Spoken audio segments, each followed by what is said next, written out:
segment. So let's take a look at the jet streams. Here are the jet streams of the Western world. Here are the surface winds. Strange ridges of wind and calm over the northwestern Atlantic there.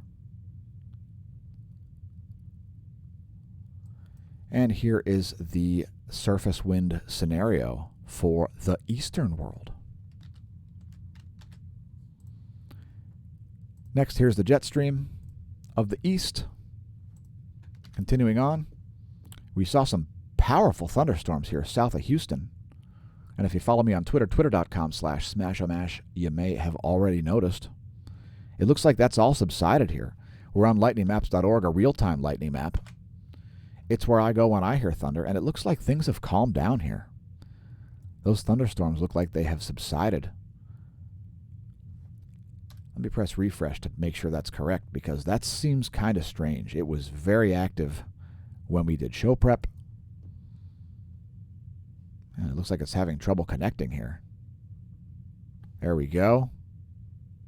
And indeed, it is still quite active there. South of Houston. If you've got a view of that system, go out and take a look. And we see some lightning kicking up in northern Louisiana as well as we make the video. So one of the delights of streaming live, folks, is the divine providence that happens when you get all kinds of stuff showing up here as you make the video. So check out all these strikes here south of Shreveport. Hey, Lufkin, there's thunder rolling in. Yes, it will show you the propagation of thunder, folks, if you want to convince your friends and foes that you're Thor or perhaps Odin. Lightningmaps.org. Let's talk about idiotic ideas. Idiotic ideas. One of the dumbest ones ever conceived by mankind is solar radiation management.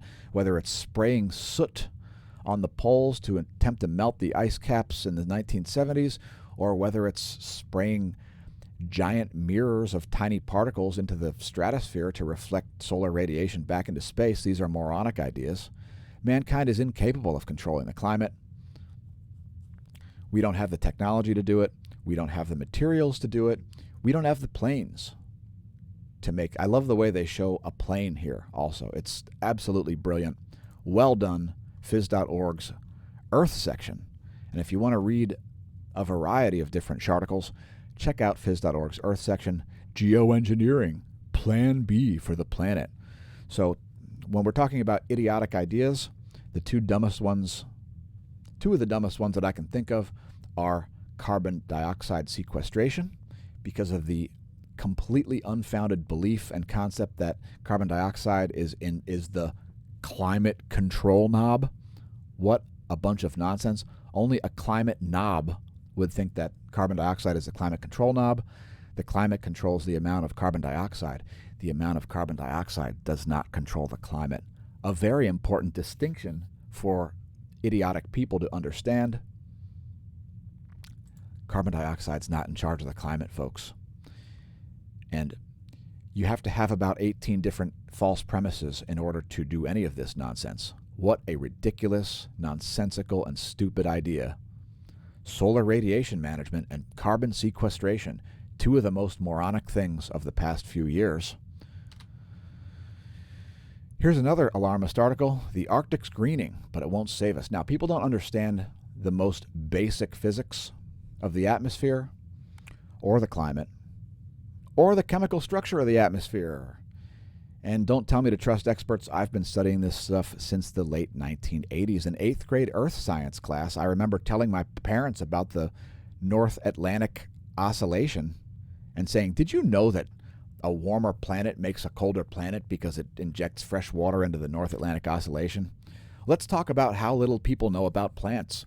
Were you aware that plants don't just sit around making oxygen? Yeah, plants don't just sit around making oxygen, folks. Were you aware of that? Well, let me get into it here by explaining this little visualization a little bit.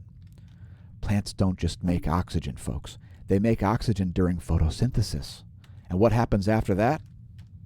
Here at the Smash News Network, least busted name in news, we prefer people to understand simple concepts. So, during photosynthesis, plants consume water and carbon dioxide and sunlight, and they put out glucose and oxygen. And guess what they do when they're not photosynthesizing, folks? They consume glucose just like you do through a process called cellular respiration.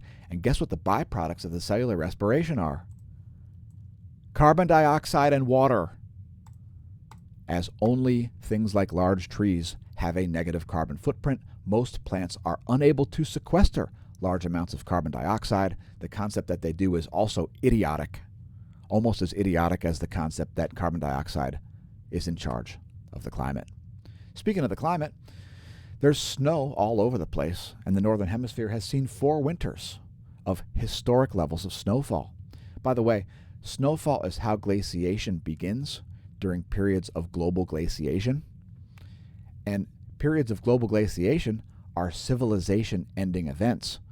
Warm periods in the Earth's history, such as the Minoan warm period, are times of extreme good times.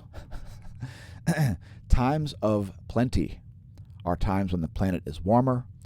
The concept that a warmer planet is even dangerous is just ridiculous, as a warmer planet would open up all kinds of farmland in northern Canada and Siberia, making it much easier to feed the population.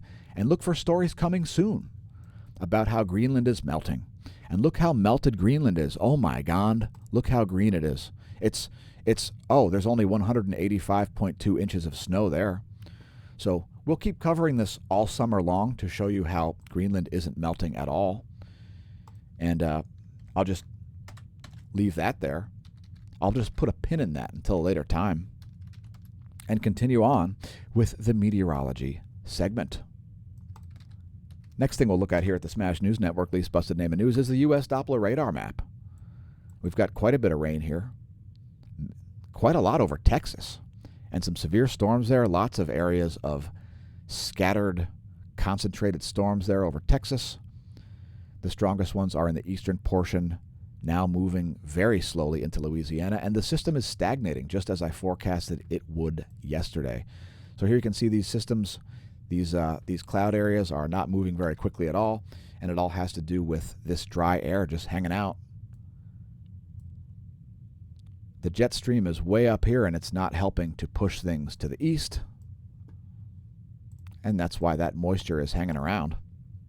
And for you new viewers, I would note that dry, massive air like this is more massive than this moist air. It might seem counterintuitive, but dry air is more massive than moist air because of the molecular mass of water vapor versus atmospheric nitrogen. N2 is more massive than H2O, and that is why dry air is more massive than moist air.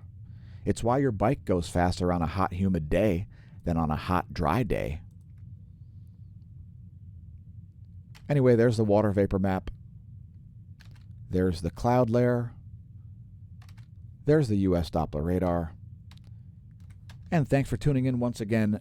Twitch viewers, we'll have to say goodbye to you. Bye-bye, Twitch.